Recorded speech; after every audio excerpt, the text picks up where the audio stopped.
السلام عليكم ورحمة الله وبركاته. أعوذ بالله من الشيطان الرجيم. بسم الله الرحمن الرحيم.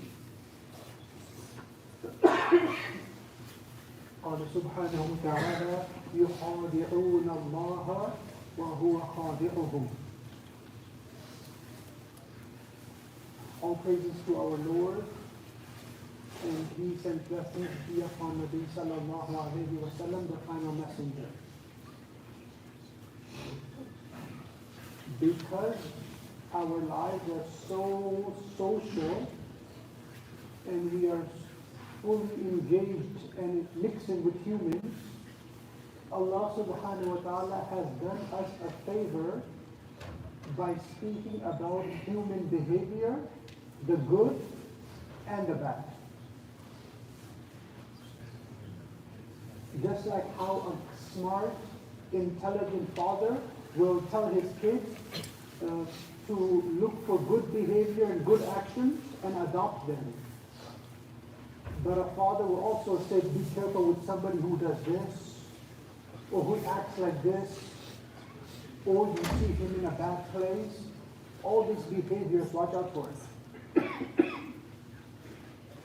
Because it's not enough to tell a person what to do, but it's also important to tell a person what to avoid. And one thing that Allah subhanahu wa ta'ala has pinpointed in the Quran often is shady behavior, problematic behavior.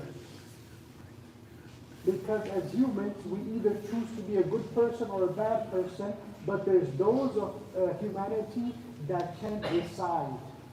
They're in the middle, they're stuck.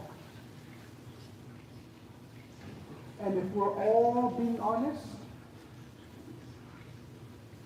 the same person who chooses to be a good person, at times he had waswasa, and he comes back to the middle, he doesn't know where he is now. He makes a bad decision, then he goes, oh no, I shouldn't have done this, astaghfirullah, astaghfirullah. So the same person who made intention to be a person of khayr, but he's being shunned sometimes. That's why the Sahaba would be very concerned about their own sins. They would say, oh, my sins are destroying me. So for the moment, we're going to pretend we're talking about someone else, that they are being bad, and we're going to study their behavior. Otherwise, we can easily say we're talking about our own problematic behavior. But for the moment, inshallah, we'll pretend it's a third person, and they're being shady. So right at the beginning of Surah Baqarah, Allah subhanahu wa ta'ala tells us about munafiqeen, that they are constantly deceiving Allah subhanahu wa ta'ala. They're pretending that, oh look, we're pretending to be Muslims, so we should go to Jannah now. But deep in their minds, they haven't accepted the religion. They have problems with it. They have genuine problems with the Prophet and the religion. So they think they're faking it, and they're making it. They think they faked it enough, people should be fooled, and Allah subhanahu wa ta'ala should accept their behavior. But they have to realize Allah subhanahu wa ta'ala knows fake behavior. Even in salat time, if you see a person just pretending to pray salat, he thinks it's an act. You just stand and you pretend you're praying and you do like that. We can't pretend to pray Jummah. You have to actually pray Jummah Salat. It has to come from your heart.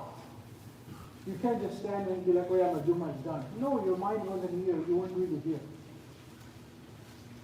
So deception is the first one, where a person deceives, fakes religious behavior. And obviously the other point of this is a person deceives other people, pretending to be religious.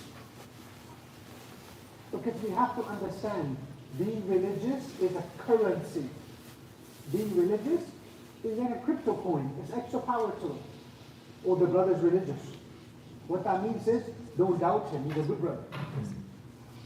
So being religious, it comes with perks, it comes with extra benefits. So now people fake it. And how crypto coins, there's fake coins out there, deceiving people. And that's how life is. People pretend to be religious because it's a good business. So we have to be careful with that. The other one is crying. Fake tears are also part of a fake behavior. The brothers of Yusuf, when they lied to their father and said that Yusuf was eaten by the wolf, but he wasn't, they threw him in the well.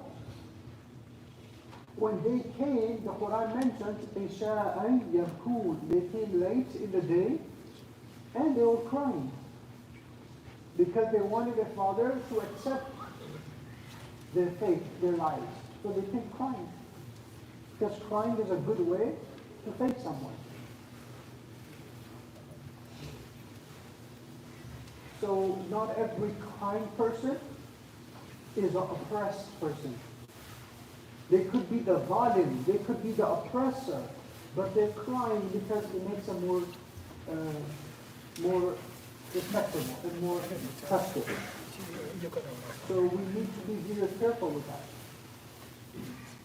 So not every crying person will be trusted.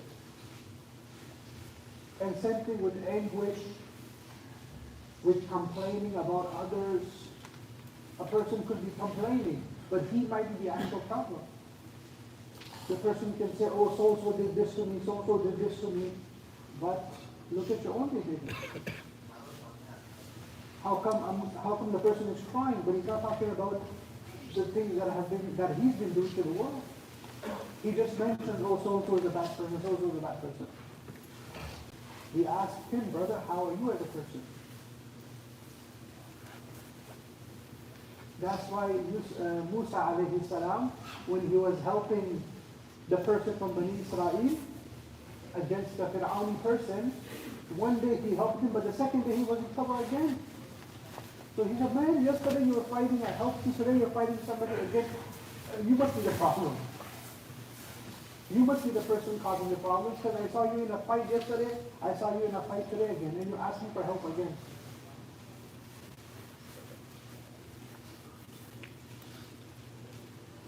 So, as believers, we have to recognize problematic behavior and protect ourselves.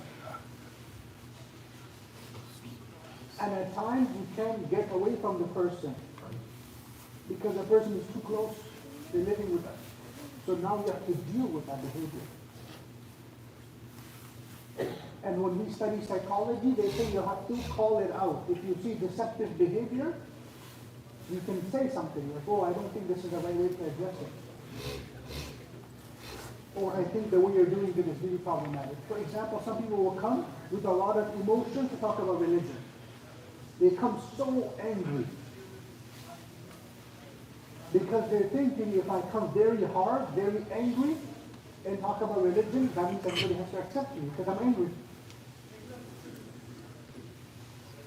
Or they'll show fikr for the ummah. This is a very tricky one.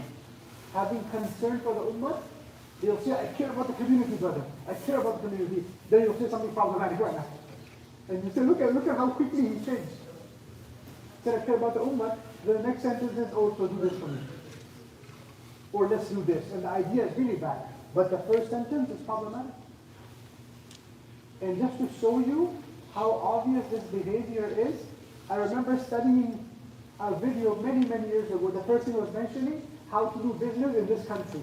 They were mentioning one specific country. Guess what they said? They said, every time you start a business idea, say it's good for the community. So it was a Muslim country.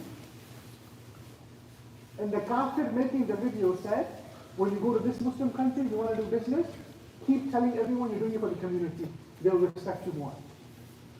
And I was like, wow, that's how obvious our lives are.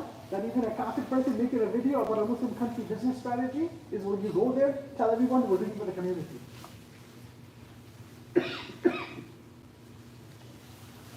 Home career, we're doing it for our people. That means we're using all these powerful terms to get on the good side of people so people can see us as hamdard, like, oh, this guy's a caring person, he really cares about people. And I'm not saying we can have selfishness, we can have a little bit of selfishness. The Quran said, وَلَا تَنْسَ نَصِيبَكَ مِنَ الدُّنْيَا. Don't forget your own share of dunya. Don't forget your own share of dunya. You can be a little self-centered. For example, when you earn money, do you give 100% in zakat? No. We give a small amount in zakat. The rest we keep for ourselves. When we buy clothes, we don't give all of the clothes in charity, we keep some for ourselves.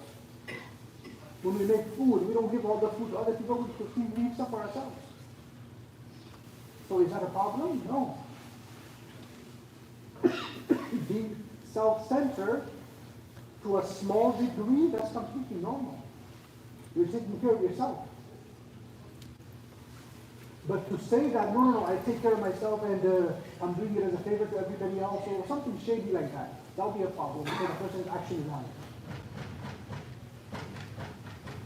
So we need to try our best to recognize problematic behaviors and not be fooled. The next one is promises.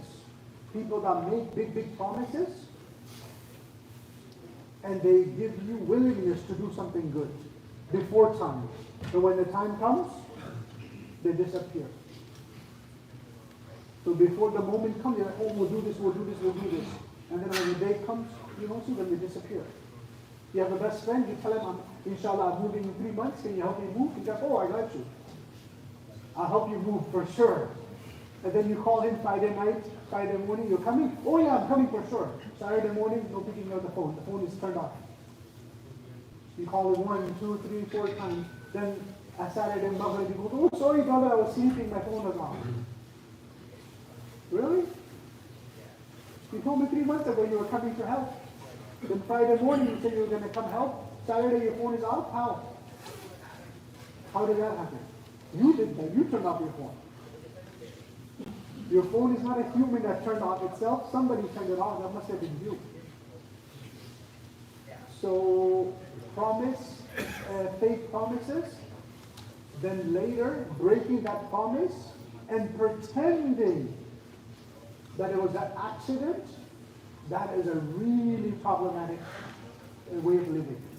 Where the person is doing wrong and says, oh, I'm sorry, but they meant to do that harm. And you'll see this everywhere, in life, in family, and even in sports. Those of you who are playing sports, even the little kids, watch out for the dirty players. They will injure you. If you're playing sports, little kids, watch out. There will be some dirty players, they actually want to see you injured. They'll do something which is 100% going to cause an injury. But they pretend like they didn't mean it. No, you meant it. You actually meant to hurt the person. You put your foot there so you can trip him. Then you said, oh, I'm sorry, then you pick him up. First you hurt him, then you pick him up and say, I'm sorry, are you okay? Get well card. Give him a get well card, but you broke his foot. So this is the kind of problematic things we do. So we need to be very careful about these kind of behaviors. And it all comes down to the nafs. What kind of a nafs we have. If I have the kind of nafs that wishes bad things for people, I don't have good will, I don't have good intent, then I actually will get happy when bad things happen. When bad things happen, a part of us gets happy, like, oh, good for you, that happened, bad things happened to you. Good for you. Baba, we're not good people. We have bad hearts, very bad hearts. We can hide it with the nice clothes, nice Islamic faces and whatever, but deep inside there is a problem. And it's not going to get fixed in one lecture. So us having a thought about it, like me and you thinking about it today, on this Friday, it's not going to change both of us. We'll have to go home, and when you're drinking your tea, think about it. Like, oh, why do I have bad intent for other people? Oh, because I'm angry. Maybe because I have job problems today, that's why. Or I can't get my PR paper. Or I have marriage issues, that's why I'm angry at everybody. I am deflecting, I'm putting all my problems on other people, that's why I'm angry at other people. But if I internalize my problem and say, inshallah, things will get better, I'll make dua, things will get better. Now we forgive the people. Now we forgive them. We say, inshallah, people will be, inshallah, everything will be fine. We forgive the people. So if you want to get to the bottom of your own heart, look at your own negativity and ask yourself, why am I so negative? Why am I wishing bad for people? And once we start talking to ourselves, then inshallah things will get better and we'll become self-aware.